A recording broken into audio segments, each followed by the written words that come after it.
luar biasa apa yang saya alami dalam itu momen hidupnya dalam Bang. hidup itu Ya. jadi pernah berantem antar geng di situ gitu loh. Jadi pada saat saya berdiri tuh belum sempat siap udah ditusuk Bang. Ditusuk pas kena gesper itu yang besar itu. Pas kena langsung patah jadi dua gitu loh. Badiknya Yang mendukung misalnya minuman keras, balok itu nggak ada gitu loh. betul. Akhirnya saya ajarin mereka gitu loh. Kopi campur sama spiritus. Kacau apa Bang? Yang membuat Abang ini kayaknya ini bukan saya gitu. Iya. Ada nggak momentum? Ada. Jadi dengan uang saya pribadi gitu loh. Alhasil di kampung tuh langsung yang tadinya saya dicemooh segala macam itu orang pada kaget gitu loh. Bisa ya jadi kerja jadi sapam tuh bisa membuat orang tua naik haji gitu seperti itu.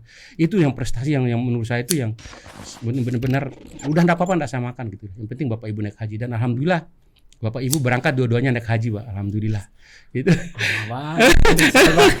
Paling nyakitin saya itu orang tuanya nanya gitu loh. Kerja di mana gitu loh. Di Bank Eksim. Oh, Bank Eksim bank pemerintah kan berarti kan BUMN gitu loh.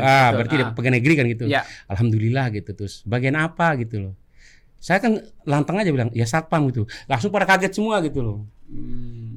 Jadi sepertinya mereka kecewa dari raut mukanya gitu loh. Kayaknya enggak terima gitu. Kenapa? Berbagi cerita untuk saling inspirasi. YS Podcast. Assalamualaikum warahmatullahi wabarakatuh. Waalaikumsalam warahmatullahi wabarakatuh. Sesuai janji saya di part kedua ini saya sudah sepakat nih dengan Bapak Dante. Kita akan kulik hitam putih kehidupan beliau dulu. Bang izin Bang. Waduh ini, aduh. Pokoknya ini sebagai apa? Ini sebagai pembelajaran untuk kita semua. Semua orang memiliki masa lalu, tapi lihat yang sekarang dan yang akan datang itu jauh lebih penting ya. Apa hikmah-hikmah yang didapatkan oleh Bapak Dante agar kita banyak belajar gitu. Jadi kita tidak harus ikut dalam pengalaman itu Bang, tapi kita ngambil hikmahnya. Nah ini Abang ini sangat luar biasa. Kalau melihat perjalanan Bang, di part 1 kita, yang penasaran ya, di part 1 saya sudah membahas bagaimana sebetulnya kehidupan Abang ini dulu ketika di Madapangga. Ternyata Madapangga. Siswa berprestasi pintar. Gokil banget ini ya, luar biasa. Oke, jadi siswa berprestasi sejak kecil. Ini yang sangat luar biasa dan ini mungkin jarang diketahui orang ya. Bapak ya, kalau melihat perjuangan ketika merantau. Memutuskan merantau ketika lulus SMA ini kan juga pasti sebuah keputusan yang menurut saya akan Abang ambil nih, kayaknya saya harus keluar nih dari Bima, saya harus merantau dan karakter Bima ini merantau memang pantang pulang ketika tidak sukses. Betul, jadi itu sudah ditanam betul di sana Bang. Abang di Makassar, kehidupan pelabuhan tidak akan jauh dari kehidupan di terminal Bang.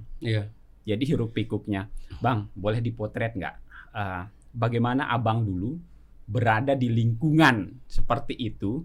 Mohon maaf nih kalau keluar dari Bima religius, itu kan pasti terjaga Bang, sholat dan segala macamnya. Ya, Bang, boleh dibuka nggak? Izin. Saya ingin abang buka deh cerita Bang. Mohon maaf ini, yang tahu cuma nyonyanya sebenarnya ceritanya.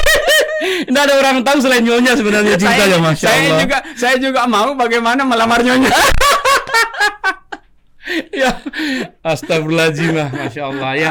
Baik, saya akan cerita teman-teman untuk pelajaran jadinya ya. Gitu. Nggak apa-apa, saya buka di podcastnya abang kita ini.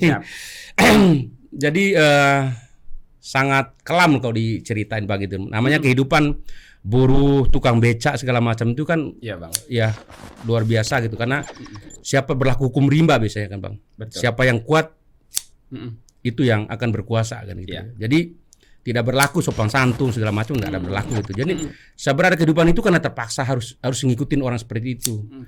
Dari dulu yang di kampung tuh kan hanya tahu ngaji, tahu sholat itu aja yang itu. Terus berada seperti itu ya mau nggak mau yang ngikutin jadinya orang itu jadi. Jadi selama setahunan lebih ya ada di lingkungan seperti itu dan ikut orang-orang situ. Ya banyak cerita bang yang tadinya dapat tahu namanya, mohon maaf gitu loh, minuman keras gitu kan segala macam itu, jadi udah terbiasa. Jadi untuk kuat itu mereka misalnya kan itu namanya balok dulu gitu. Balok itu sama dengan tuak yang ada di Lombok ini ya, tuak atau brem gitu loh. Jadi minuman balok itu biasa. Untuk kuat ngangkat nanti gitu habis istirahat. Cuman itu minuman yang ada gitu loh. Jadi terpaksa jadinya gitu kita ngikut dan malah jadi kebiasaan jadinya Pak. Ya mungkin orang bilang itu ala bisa karena biasa karena ini. Betul. Masya Allah. Tapi mohon maaf ya semuanya, bukan ditiru ya. Jadi betul. minuman balok itu ya. Akhirnya tetap jadi seperti itu. Jadi udah badannya udah biasa dengan minum itu jadi seperti stigma apa namanya? Ada sugesti gitu loh. Ya kalau nggak minum itu nggak kuat ya. Jadinya gitu loh. Jadi yang ngikutin habis makan minum itu. Kan badan jadi mulai terbiasa dengan yang itu jadinya gitu Bang. Ya. Dan kejadian yang paling luar biasa apa yang saya alami dalam itu momen hidupnya hidup itu jadi pernah berantem antar geng di situ gitu loh. Ya, antara itu di Mato Angin itu sama ada namanya Gondrong sama geng sebelah gitu loh. Jadi saya berada di tempat situ karena udah teman-teman yang lain juga satu perjuangan juga ada di situ. Saya pun ikut jadinya Bang itu loh. Jadi ini karena solidaritas Bang ya. Iya, Abang ada di situ. Betul. Saya enggak akan berlari gitu loh dari tempat itu gitu loh. Jadi teman-teman ikut, saya ikut juga di belakang itu. Jadi alhasil terakhir teman-teman udah pada lari semua, tinggal saya sendiri Bang. Berhadapan sama ketua geng yang ada di situ. Pada saat masih ingat tuh orang jenis Ponto gitu kan. Dia bawa badik itu apa istilahnya? Golok ya. Golok badik itu loh. Jadi agak panjangan gitu dikit gitu loh. Saat itu. Tapi dulu kan kita punya pakaian itu kan apa namanya? Gesper apa macam itu yang besar-besar itu Bang itu kan. Saya punya gitu Bang, dipakai di celana itu kan.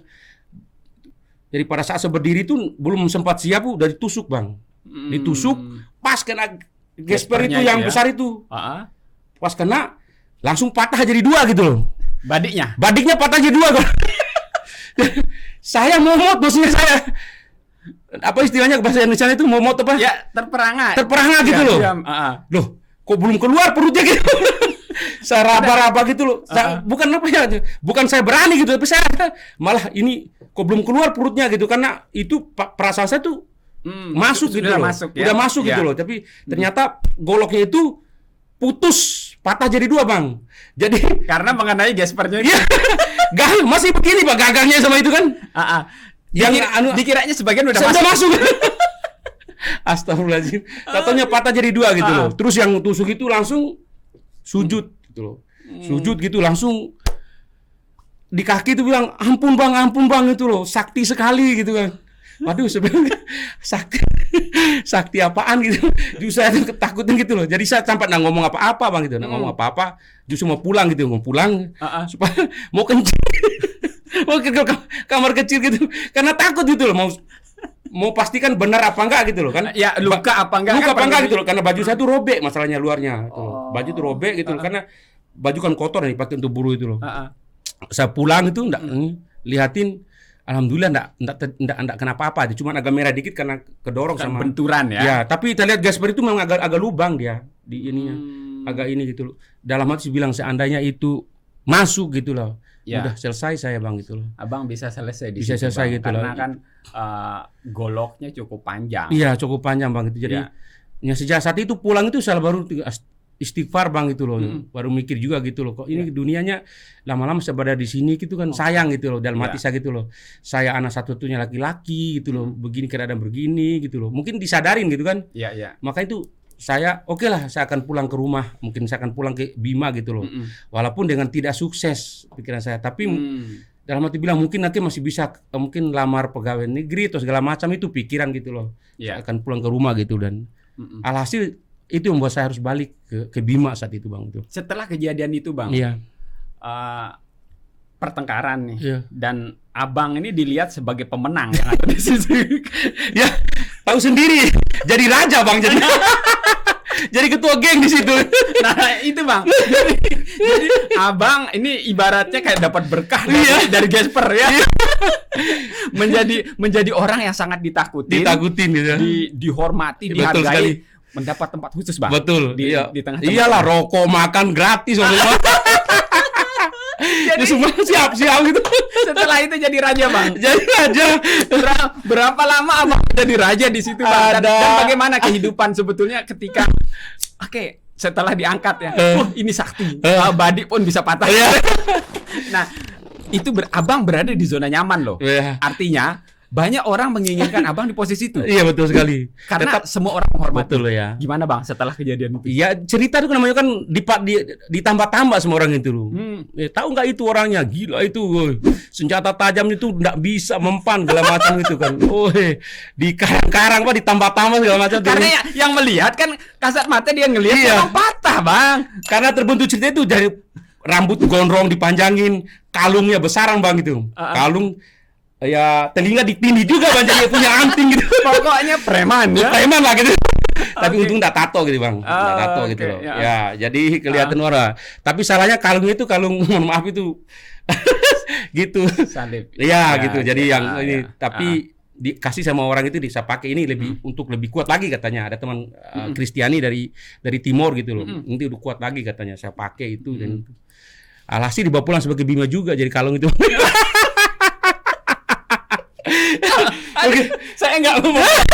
Saya asli nggak membayangkan gimana pas pulang orang tua.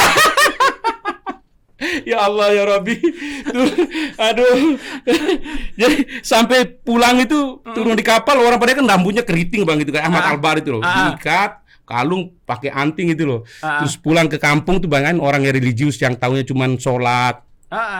Ngaji ke sawah gitu. Anak pinter loh, juara loh. Anak juara pulang seperti ini gitu loh. Ya Allah, masya Allah kata orang di rumah itu sayang sekali gitu kan gitu loh. Tapi enggak, saya dibenci semua pak sama orang kampung gitu loh. Karena saya dikucing seperti itu menjadi jadinya gitu loh.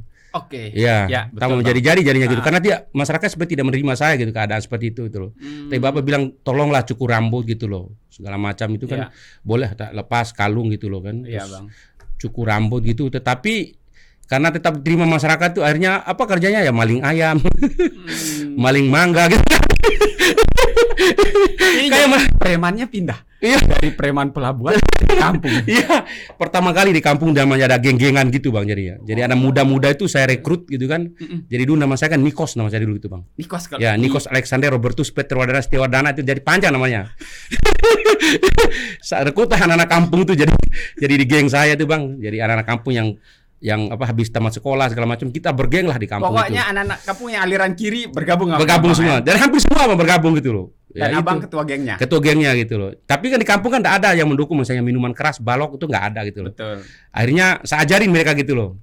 Kopi campur sama spiritus. Kacau abang ini. Fly juga loh. Bukan fly bisa mati tuh. Tapi mereka merasakan itu dia ada anggur merah atau apa tuh, ada daun apa namanya dulu yang ada untuk menghitamkan papan tulis itu dikeringin kita. Itu dirokokin gitu loh. Lumayan juga gitu loh. Itu pusing juga ya. Pusing juga gitu loh. Ya gitu. Sempat di tahun itu di kampung itu sekitar setahun gitu loh. Malah ya enggak enak juga omongan orang kampung sebelah. Sampai semua bang cewek-cewek itu enggak ada yang mau membenci gitu loh. Yang seangkatan segala macam itu enggak ada yang mau lah gitu. Ya, jadi karena kehidupan abang menggambarkan sebuah citra yang mohon maaf bang, citra yang tidak diinginkan oleh kebanyakan orang di situ karena betul. kan bertentangan gitu. Betul. Nah, momentum apa bang yang membuat abang ini kayaknya ini bukan saya gitu. Iya. Ada nggak momentum? Ada. Jadi bapak ibu tuh udah bosan sekali gitu loh melihat gitu kok begini anaknya gitu segala macam itu loh. Akhirnya coba saya bilang saya akan merantau lagi bu segala macam itu pak segitu tapi nggak dikasih gitu loh. Tapi saya bawa ke olahraga lah saat itu kan. Saya coba olahraga gitu main poli gitu. Jadi pelampiasannya adalah olahraga gitu main poli. Jadi ada bola plastik zaman dulu kalau di Bima itu bola plastik bukan bola besar gitu loh. Jadi situ kalau pemain yang bagus itu malah dapat bayaran mahal gitu bang. Karena saya jangkung termasuk tinggi kan ukuran apa namanya cowok-cowok Bima tuh termasuk tinggi yang main poli. Dan ternyata saya mahir gitu dan jadi idola gitu. Jadi idola lupa lah sama itu olahraga. Jadi dulu main poli itu siang hari bang, jam 1 siang. Jam 1 siang, iya buka baju lagi kan namanya tuh. Bukan stadionnya indoor lagi kan? Matahari Bima kan buka cabang bang, 4 mataharinya. Bayangin saat itu main poli siang-siang hari gitu loh. Tapi kan sering latihan itu malah terbentuk bagus gitu loh. Alhasil dapat membawa hasil bang itu. Jadi pada saat kejuaraan final voli itu, saya kan saat itu kan sebagai starter itu kan pokoknya diidolkan orang banyak lah gitu loh. Jadi pas di final itu cerita pulanglah kepala Bank Eksim yang ada di Mataram jadi Bank Mandiri sekarang ini kan. Jadi orang Campa gitu loh. Pulang kampung dia nonton lihat gitu loh. Itu siapa katanya gitu. Oh itu dikasih tahu anaknya ini gitu loh. Bukannya yang pintar itu ya katanya. Itu loh tapi sekarang dia cerita apa itu. Tapi lumayan alhamdulillah dia olahraganya bagus gitu loh. Ya langsung dipanggil saya ceritanya. Malam itu sama bapak gitu, kamu mau nggak jadi satpam katanya. Wis, mau jadi satpam gitu loh. Astagfirullahaladzim, nggak ada kerjaan lain. Karena saat itu tahun 90-an itu kan 96 itu udah ada yang maksudnya satpam itu kan angkat letting itu rata-rata kan sekolah teknik kan. Betul. Insinyur, dokterandus gitu kan, zaman itu kan masih insinyur ya. Kok saya jadi satpam pikiran gitu. Jadi saya ingat lagi Bang gitu pada saat di Makassar dulu tuh pada saat pergi kursus ada satpam tuh di pasar. Itu tua. Saya image seperti itu Pak, tua satpam itu duduk di kadang-kadang bajunya itu di kancingnya peniti juga ditaruh di saking ini ya. Terus kalau saya lewat itu tak lemparin Bang gitu loh. Tak lemparin, tak gangguin gitu loh. Tapi dia tidak pernah marah gitu. Berarti satpam itu menggambarkan satpam itu image saya gitu. Masih saya satpam seperti itu gitu loh. Saya belum tahu satpam Bank seperti apa, belum tahu gitu loh. Jadi saya ingat itu lemparin tidak marah. Mungkin 2 orang itu mudah-mudahan mau jadi satpam besok. Jadi bayangan seperti itu loh. Tapi karena bapak daripada dia ini di kesempatan gitu loh. Jadi lamaran kerja saya pun bapak saya yang nulis Pak. Dengan apa namanya tulis-tulis yang zaman lama itu yang huruf dirangkai, huruf dirangkai itu kepada yang terhormat itu bapak saya nulis gitu. Alhasil menulis indah. Menulis indah gitu loh. Saya dibawa lamaran di Mataram sini Bang. Datanglah saya ke Mataram, tapi saya tinggal di Darmaji saat itu, di Lombok Tengah, di Kopang ya. Di Kopang itu loh, ada adiknya ibu, situ jadi guru gitu, terus juga istrinya jual es mambo gitu Bang. Di Kopang. Di Kopang gitu loh, jadi saya akhirnya membantu juga jadinya kan. Jadi alhasil saya tiap subuh tuh pakai kopiah, pakai sarung jual es keliling Bang gitu kan. Dengan badan. Es gitu. Es mambo. Tapi kan orang udah lihat gitu loh, ini kan banyak juga lihat. Istilahnya kan masih namanya muda wajar kan. Betul. Baru udah cewek Lombok tuh kaget kan, putih cantik baik kan gitu loh. Betul. Oh ini gitu loh. Tapi ya Anda lihat lah gitu kan Bang. Karena kita kan ya istilahnya kan masih hitam jelek mungkin. Belum menarik bagi cewek-cewek. Main poli jam 1 siang masalahnya. Bang, boleh diulangin nggak gimana cara Abang berjualan es? Kan semua pedagang punya ciri khas tuh. Es. Masih ingat nggak Bang? Bang, disuruh digaris bawahi lagi nih. Ya, aduh, kita ini biar Abang ini betul-betul bernostalgia. Jadi mengingat dirinya dulu seperti apa, Bang. Ngopi dulu Bang. Tambahan ini namanya. Sangat luar biasa. Kita ingin tahu apa? Bapak Dante ketika jualan es dulu, es mambo keliling di Kopang. Membawa rombong Bang. Rombongnya kan besar Bang. Yang besar itu. Dia diuntungkan oleh badannya besar. Jadi ringan jadinya. Terus gimana Bang? Jadi kan keliling Bang itu kan. Saya ingat itu kan es itu rombong itu taruh depannya motor Superjet, masih ingat motor itu ya. Superjet ya, merek motor ya. Astrea Superjet ya. Nama dulu itu loh. Jadi di starter kadang-kadang kan mau belok kiri juga tuh geser kiri dulu kanan tuh. Jadi tiap dia ada ina-ina gitu. Nah, es gitu. Es. Jadi bawanya ke tempat-tempat yang apa namanya sekolahan gitu. Jadi ke Pengadang, Darmaji, sampai Mantang itu keliling dah. Iya, sampai Mantang keliling. Pulang lagi tuh apa namanya? Kuburan apa namanya anu tuh di Mantang itu apa ya? Yang di Bodak itu sebelah sini ya itu. Sampai sana sekolah-sekolahan tuh keliling gitu. Sampai kayak apa Iwan terus balik lagi ke Darmaji gitu loh. Terus nanti sore kalau pergi lagi nagih yang tadi disimpan itu. Pagi anterin gitu loh. Nah, kalau yang udah langganan itu pagi dianterin gitu, sore itu diambil bayarannya gitu loh seperti itu. Itu Bang. Jadi luar biasa. Jual esnya itu tapi ada panggilan juga Bang, tes yang tadi yang satpam tadi itu. Berarti sambil nunggu itu? Sambil nunggu tes itu gitu loh. Jadi sambilan. Cuman sebentar jual esnya itu kan enggak semingguan lah, paling seminggu 2 minggu paling. Terus dipanggil tes untuk jadi satpam itu ditesnya di Mataram gitu. Tes Mataram saya di Darmaji itu. Nah, kendala lagi Bang gitu loh. Celana harus pakai celana apa namanya sekarang? Celana kain.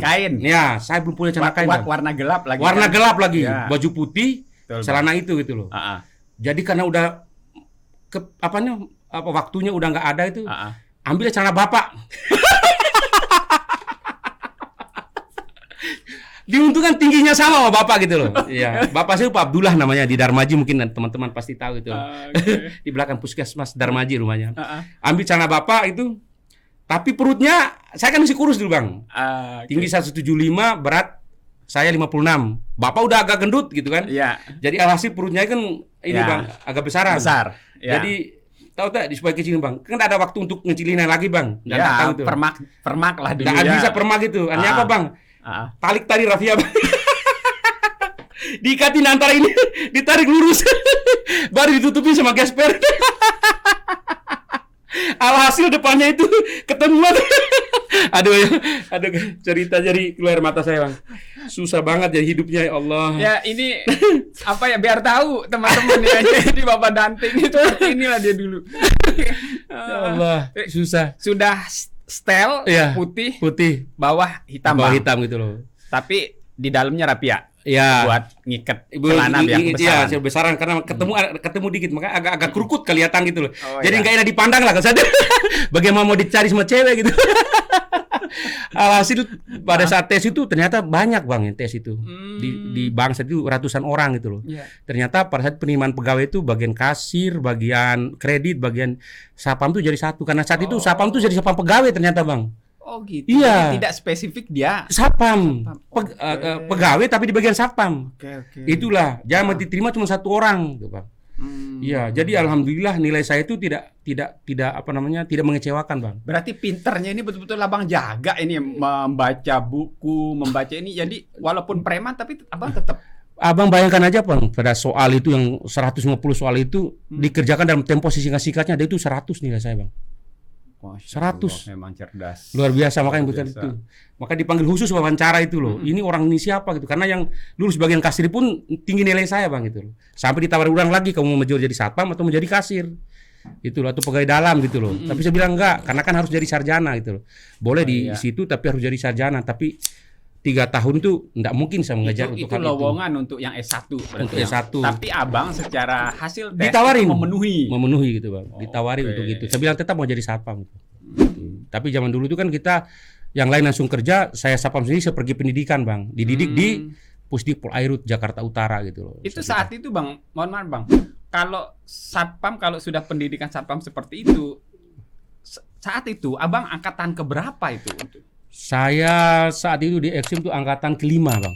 Angkatan ke-5 gitu loh. Saya ingat itu tahun 96. Tahun 96 tuh bulan 5 kalau salah saya berangkat ke Jakarta untuk pendidikan sapam di Pusdik Polairut namanya itu. Jadi saat itu polisi masih berabri Bang. Polisi itu masih di bawah abri gitu loh. Jadi benar-benar saat itu manggul senjata itu yang Moser itu Bang, yang senjata yang di waktu zaman PKI dulu itu, ingat yang pelurunya segini-segini tuh. Ya, itu saya make Bang itu. Sama ransel di belakang tuh 30 kilo Bang. Iya itu, bawa senjata panggul itu, Bang, itu basicnya itu 1,5 bulan zaman itu saat itu. Wow. Benar itu, wah, ngalamin sama pendidikan ABRI saya udah ngalamin Bang. Pokoknya jadinya digembleng betul di situ. Luar samaan jadi sama polisi itu Bang, enggak ada bedanya. Beda cuma di kelas saja sama makan bedanya. Kalau polisi itu makannya telurnya sepotong, kita menggelinding telurnya bulat. Karena perbankan gitu Bang. Jadi seluruh Indonesia Bang, dari Aceh sampai Irian Jaya gitu loh. Pendidikan sekitar 77 orang itu loh yang itu. Saya wakili NTB saat itu gitu loh. Wakil itu. Itu pendidikannya selama 3 bulan, perbankan sebulan, 4 bulan totalnya Bang itu. Dan hasil saya juara lagi Bang, juara 1. Memang tradisi juara Bang ini betul-betul juara 1 ya. Indonesia gitu. Juara 1 Indonesia ketika proses pendidikan 4 bulan itu Bang kan ada, mohon maaf, ada nilai. Nah, itu yang menjadikan Abang menjadi yang nilai tertinggi. Berarti dari semua kriteria gitu Bang. Apalagi kira-kira godaannya Bang. Nilai tertinggi ada nggak yang ditawarkan lain lagi? Ya sampai pengajarnya itu bilang ke saya gitu loh. Kadang-kadang saya terlalu kritis di kelas itu loh. Saya kan ada sesuatu yang tidak menurut saya itu saya langsung kritis itu loh. Karena pengajarnya rata-rata dari Mabes Polri Bang itu loh. Iya. Itu sampai dibilangin udah jangan terlalu banyak protes, jangan terlalu banyak kasihan yang lain gitu. Sampai dibilangin sama dosen itu kenapa enggak jadi masuk kuliah? Kenapa enggak lu ikut ini gitu loh. Saya bilang, "Iya, saya tuh kepingin sekali seperti itu, tapi saya akan kerja jadi security ini untuk mendapatkan uang untuk kuliah saya gitu. Saya akan bercita seperti itu gitu. Itu yang kebayang. Tapi memang ternyata Bang itu setelah pertama kali terima gaji di Sapam tuh besar Bang. saat itu. Jadi saat itu saya bisa bandingkan teman-teman, mohon maaf gitu, teman-teman yang angkatan misalnya gitu. Saat itu tahun 96 itu 97 itu teman-teman polisi masih sekitar 200-300 gitu. Saya udah 750.000 Bang. Gaji pertama. Besar Bang ternyata. Besar gajinya itu loh. Cuman saya enggak menampakkan diri gitu loh. Jadi di grup SMP, grup SMA tuh enggak masuk gitu. Karena yang lain IR semua Bang, IR, DRS gitu kan. Saya enggak ada pangkatnya Bang. Dan saat itu adalah siswa pintar. Siswa pintar di kelas itu, tapi enggak istilahnya enggak kuliah gitu loh. Seperti teman-teman yang lain gitu itu. Karena hasil setelah saya pindah ke NTB dan kerja di Bank Eksim tuh. Jadi ada pemilihan Satpam Teladan kan saat itu kan, NTB gitu kan. Saya termasuk junior kan, baru masuk gitu. Baru 3 bulan langsung disuruh ikut tes Satpam Teladan itu. Alhasil rata semua Bang. Senior tuh juara 1 lagi Bang. Ikat habis. Saya NTB 5 tahun berturut-turut sampai suruh berhenti ngikut lagi. Ini aneh Bang. Jadi piala di rumah berjejer Bang, dari satu di atas itu piala itu Bang, untuk Satpam Teladan tuh borong semua selama 5 tahun berturut-turut. Sampai besok nggak usah ikut lagi gitu Bang. Kasihan yang lain Bang. Dapat ya. Masa Abang terus 5 tahun jadi juara gitu kan. Luar biasa, sombong amat nih. Itu. Ya. Oke, Bang, untuk mendapatkan prestasi seperti itu, sambil ngopi dulu Bang. Sambil ngopi. Kita ngopi dulu. Ya. Ini luar biasa cerita Bang, ya Allah. Ini kebuka semua ini Bang. Di podcastnya Bang Sony. Ini saya dapat luar biasa ini. Abang, untuk menjadi siapapun kita saat ini harus satu ya prestasi Bang. Tunjukkan kemampuan. Kemampuan pun yang kita tunjukkan tidak rata-rata Bang. Untuk Satpam Teladan selama 5 tahun aja kan Abang harus memberikan dedikasi yang sangat luar biasa. Nilai-nilai apa yang Abang coba terapkan? Jadi mohon maaf gini Bang, pada akhirnya saya akan mengatakan apapun profesi kita Bang, selama kita maksimal berada di situ, kita akan selalu menjadi yang terbaik. Apa Bang nilai-nilai yang Abang coba selama 5 tahun menjadi Satpam? Saya mungkin untuk inspirasi teman-teman juga gitu loh. Saya itu adalah orang paling sayang sama ibu saya, orang tua saya gitu loh. Begitu tahun pertama saya itu bekerja jadi Satpam, langsung saya setorkan haji bapak ibu saya Bang, dari gaji saya. Jadi saya setorkan walaupun saya tidak makan, pikiran saya udah biasa tidak makan gitu loh. Tahun pertama tuh langsung saya mendapatkan untuk 2 haji, 2 kota haji itu. Bapak ibu saya setorkan haji saat itu loh. Alhasil bapak ibu berangkat haji dari keringat saya gitu Bang. Pokoknya saya tuh tidak bisa gitu, memuliakan orang tua itu adalah hal yang utama gitu loh. Apalagi ibu saya gitu loh. Pokoknya benar-benar harus spesial bagi saya gitu loh. Karena saya mikir dulu saya udah sangat menyusahkan ibu saya gitu loh, udah menyusahkan orang tua saya gitu.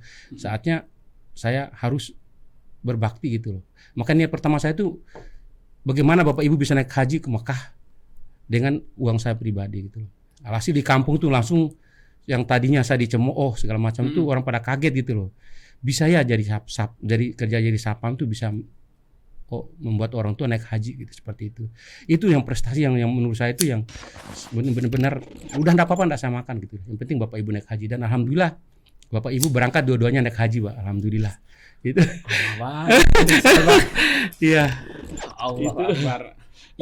Ini saya dapat clue poin yang sangat luar biasa. Iya. Jadi Masya Allah, biasa Bang. Ternyata Abang ini ya poin kehidupan kita yang tertinggi ya memang ke orang tua. Iya, muliakan orang tua. Ya, muliakan orang tua. Ini Abang ternyata itu amalannya Abang nih. Jadi bagi anak-anaknya ini kan banyak anak-anaknya yang Abang ini kan mungkin ini tidak pernah diceritakan loh di tempat lainnya, hanya di YS Podcast alhamdulillah dibuka. Jadi luar biasa Bang. Ya Allah ya Rahman. Jadi itulah Bang ya, itu nilai-nilai yang coba Abang coba tanamkan menjadi satpam pun satpam yang sukses dan bisa mengantarkan orang tua menjadi haji. Oke Bang, satpam selama berapa tahun Abang menjalani profesi itu Bang? Iya, jadi di Satpam saya sampai sekarang pun tetap jadi satpam sebenarnya. Di tahun 2010 tuh saya diangkat jadi komandan security Bang itu kan. Jadi komandan security. SPF kalau namanya gitu, supervisor gitu loh. Diangkat, padahal senior banyak di situ Bang itu. Senior banyak macam itu, tapi ternyata kriterianya itu harus sarjana S1 gitu. Dan alhamdulillah saya udah sarjana gitu. Saya kuliah lagi di ST 45, dapat sarjana ekonomi.